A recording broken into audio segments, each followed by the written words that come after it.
Bismillahirrahmanirrahim. Assalamualaikum warahmatullahi wabarakatuh. Alhamdulillah rabbil alamin.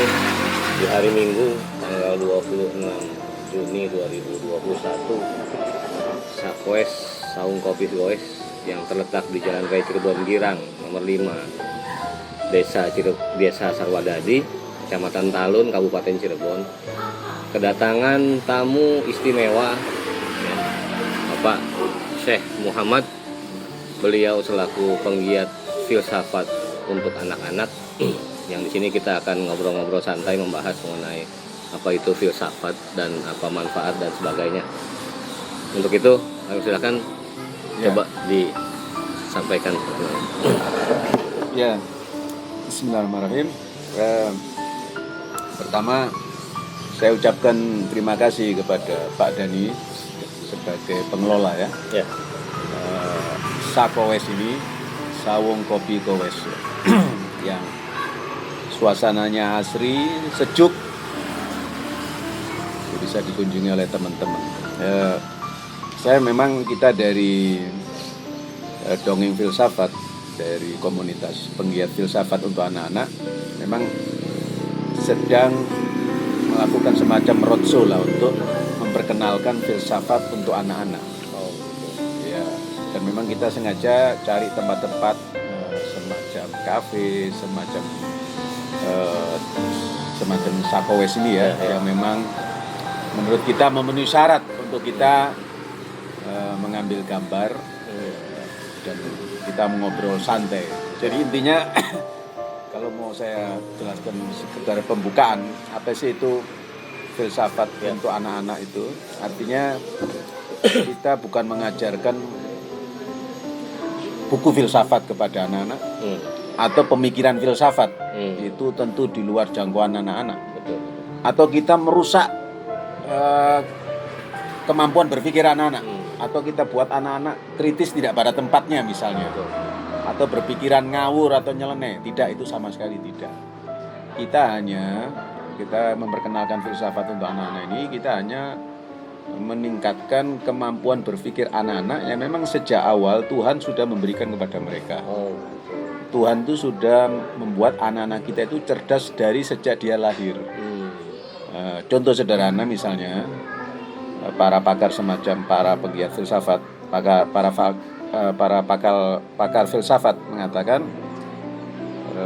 kalau tidak salah Matius, salah satu pakar filsafat dari Amerika, dia mengatakan bahwa anak kecil, balita itu, kalau dia diserahkan kepada orang lain yang bukan keluarganya, bukan orang tuanya, kira-kira mau atau tidak? Ya tidak. Nah, kenapa dia menolak? Menurut Pak Dani, kenapa dia nggak mau digendong orang lain, diserahkan kepada orang lain, orang asing? Si balita tadi. Iya, anak balita tadi. Ya karena dia merasa ini orang asing, dia ada kekhawatiran mungkin untuk keamanan dan kenyamanannya. Ya, gitu. Berarti kan berpikir atau tidak? Berpikir ya. Iya betul ya. Tanpa disadari kita ya. Tanpa disadari kan? Betul. Kenapa itu dia nggak mau meronta-ronta kan? Iya, dia meronta. Tapi ketika diserahkan kepada bapaknya sendiri, kepada ibunya atau kakak adiknya, memang dia sering melihat, dia sudah tahu perlakuannya, dia nyaman. Dia nyaman. Nah itu dari mana itu dapatkan pelajaran itu? Betul. Sekolah juga enggak, dikasih tahu orang tuanya juga enggak. Tapi respon itu dari mana? Betul. Ini saya katakan memang bakat alami. Anak itu memang sudah mendapat kecerdasan dari dalam dirinya, bahwa ketika dia diserahkan kepada orang yang asing, dia nggak merasa nyaman dan aman. Ini kan berarti dia berpikir sebetulnya. Tanpa kita sadari, itu sudah berpikir anak itu. Lah, kemampuan ini sudah ada pada anak ini, tinggal nanti ini harus diasah. Soalnya kalau tidak diasah, kemampuan ini akan tumpul. Dan anak hanya menjadi semacam gudang untuk penyimpanan informasi. Dan itu yang terjadi di sekolah-sekolah. Ya, di sekolah-sekolah kebanyakan bahwa anak hanya diajarkan untuk banyak membaca, banyak menulis, banyak menghafal. Tapi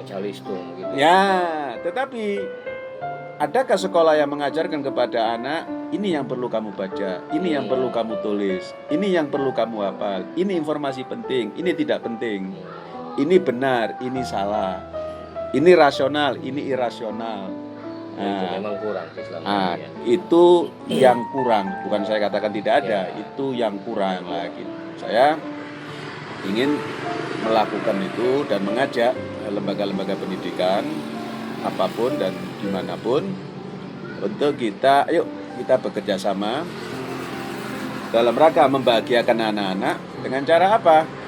Kita ajak anak-anak itu berdialog, kita ajak anak-anak itu berpikir, dan harus kita tinggalkan pemahaman dan paradigma lama, paradigma orang tua, paradigma lembaga pendidikan, paradigma ilmuwan, terutama para pakar psikolog yang menganggap bahwa anak-anak itu terlahir sebagai anak yang tidak mampu. Anak itu tidak mampu, anak nggak boleh dilibatkan dalam urusan-urusan dalam tanda kutip orang tua. Memang kebanyakan begitu. Bahkan anak sering diusir dari perbincangan orang tua. Nah, kamu masih anak-anak, anak kecil, ayo ke sana. Nah itu paling menyakitkan bagi anak-anak itu. Padahal belum tentu anak-anak itu nggak paham apa yang dibicarakan orang tua. Belum tentu juga mereka bukan berarti nggak tahu apa yang sedang dibicarakan. Nah ini hal-hal demikian ini menurut saya adalah kita sedang menggembosi, sedang kita mengambil hak anak. Nah, padahal anak-anak itu sebetulnya mampu. Pada dataran tertentu memang betul mereka kurang pengalaman, mereka kurang pengetahuan, tapi kemampuan dan potensi dasar untuk berpikir itu sudah ada. Nah orang tua tinggal kita memberikan pengetahuan kepada anak-anak. Orang tua berbagi apa? Pengalaman itu kepada anak-anak. Nah, itu yang harus kita lakukan lah. Tujuan daripada diadakan pembelajaran filsafat untuk anak-anak, dan lebih tepatnya sih bukan pembelajaran. Karena kita tidak menyampaikan sesuatu hal yang baru kepada anak-anak. Ilmu itu sudah ada pada anak-anak, cuma kita bangkitkan saja. Kita kasih kunci-kuncinya saja. Karena nanti sistem belajarnya itu kita bikin semacam komunitas ya, yang bertujuan sama. Ada anak-anak yang berkumpul, mereka dalam satu ruangan, dalam satu kelas misalnya.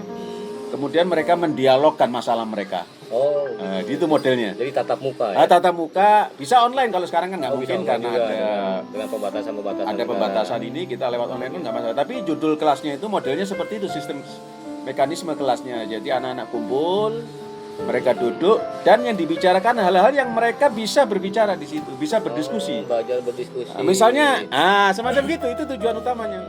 Jadi nggak murni mengajak anak hanya sekedar untuk bertanya, enggak. Juga bukan dongeng semata, enggak juga.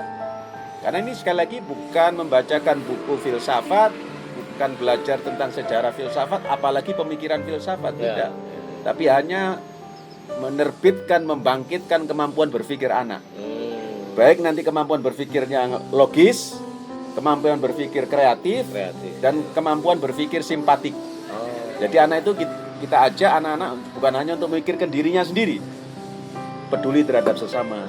Kalau ada yang kurang mampu harus dibantu. Kalau ada yang kena bencana, bencana, anak ini tuh harus juga peduli. Nah itu jadi 3 poin ini tadi.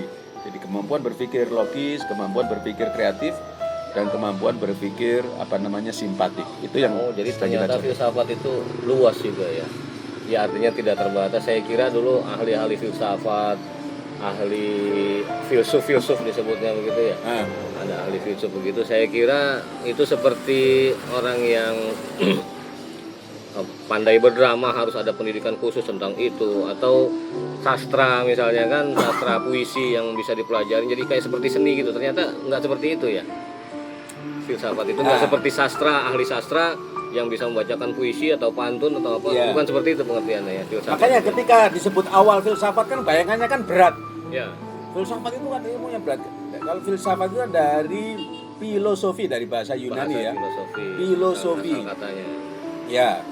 Philo itu artinya suka, love ya, artinya suka. Sofi artinya wisdom kan, suka hikmah, suka kebijakan. Orang yang suka kebijakan, orang yang suka ilmu, ya itu adalah sebetulnya orang filsuf, disebut dengan filsuf. Filsuf itu orang yang selalu suka kepada kebijakan, suka kepada ilmu, suka kepada pengetahuan. Maka siapapun yang suka kepada hikmah, suka kepada pengetahuan, sebetulnya itu adalah seorang filsuf. Ya. Dan anak-anak itu terlahir sebagai filsuf. filsuf sebenarnya karena keingintahuan anak-anak Keinginan itu besar. tahuan, betul. Rasa ingin tahu Rasa anak-anak ingin itu tahu. besar. Cuman sekarang banyak orang tua yang menghalangi keingintahuan Nah, itu. salahnya Jangan, sekarang, jangan, ini jangan, ya, itu jangan. orang tua dalam tanda kutip membunuh rasa ingin tahu anak-anak itu dengan nggak boleh banyak bertanya. Nggak boleh banyak tanya. Kemudian kalau bertanya-tanya yang kira-kira orang tua nggak mampu menjawab, langsung "Shh, nggak boleh kamu tanya ini." Termasuk pertanyaan nakal anak-anak tentang Tuhan, tentang makna kehidupan. Betul. Yang memang orang tua nggak bisa jawab, Nggak bisa jawab, kemudian langsung, benar. "Shh, kamu dosa loh, nggak boleh tanya-tanya gitu. Awas kamu," bahkan diancam. Iya. Ini tidak boleh. Ini bukan pendidikan yang baik. Rasa keingintahuan sesuatu. Nah, karena rasa ingin tahu ini datangnya dari siapa? Dari Tuhan. Dari Tuhan. Tuhan yang sudah memberikan itu kepada anak-anak. Rahmat, ya. Nah, orang tua yang bijak sebaiknya apa? Kalau dia nggak bisa jawab sebentar, nanti kita cari jawabannya. Iya. Bisa begitu ya. Nah, bergerak menuju jawaban itu sebagian daripada jawaban. Daripada kemudian orang tua menghentikan, apalagi sampai memarahi anak-anaknya. Akhirnya si anak mencari ke tempat yang lain. Ke tempat yang lain. Yang akhirnya tidak tepat. Ya, begitu bisa mungkin. jadi tidak tepat. Ada orang yang menyelewengkan pemikiran anak-anak gara-gara dia tidak puas terhadap jawaban orang tuanya, atau dia dapat makian di rumah gara-gara bertanya kritis. Itu, nyari Maka anak orang itu lain. cari pelarian ke tempat yang lain, yang bisa Dapat jadi orang ini informasi nggak benar, menyimpangkan pemahaman anak itu, sehingga informasinya salah. sehingga informasinya salah. Oh begitu. Ya. Ya alhamdulillah kalau begitu. Oke, ini saya pikir Pak Dhani untuk perkenalan sementara tentang Alhamdulillah. apa Filsafat. namanya pentingnya filsafat untuk anak-anak. Insya Allah nanti pada kelanjutannya kita akan obrolkan Siap, lagi. alhamdulillah saya sangat tertarik kalau gitu. Apa yang selama ini sejak kecil saya rasakan dari orang tua, ini nggak boleh, nanya ini nggak boleh, memang saya alami juga gitu. Iya. Berarti kita nggak boleh lakukan hal itu ke anak gitu, supaya Iya. anak, justru kita harus mengarahkan ya keingintahuan anak itu Nah, ya, karena itu sudah kodrat dari yang maha kuasa kan, Ya, begitu ya. betul. Kita harus mengarahkan ke tempat yang benar gitu ya. iya. Iya. Jadi sangat bermanfaat kalau begitu. Tentang filsafat ini saya akan sangat mendukung nanti ya kegiatan-kegiatan saya Muhammad yang selanjutnya. Demikian dari saya. Ya, Terima kasih. terima kasih sahabat-sahabat filsafat di mana saja. Jangan lupa like and subscribe channel Dongeng Filsafat. Sampai ketemu pada pertemuan berikutnya. Assalamualaikum warahmatullahi wabarakatuh.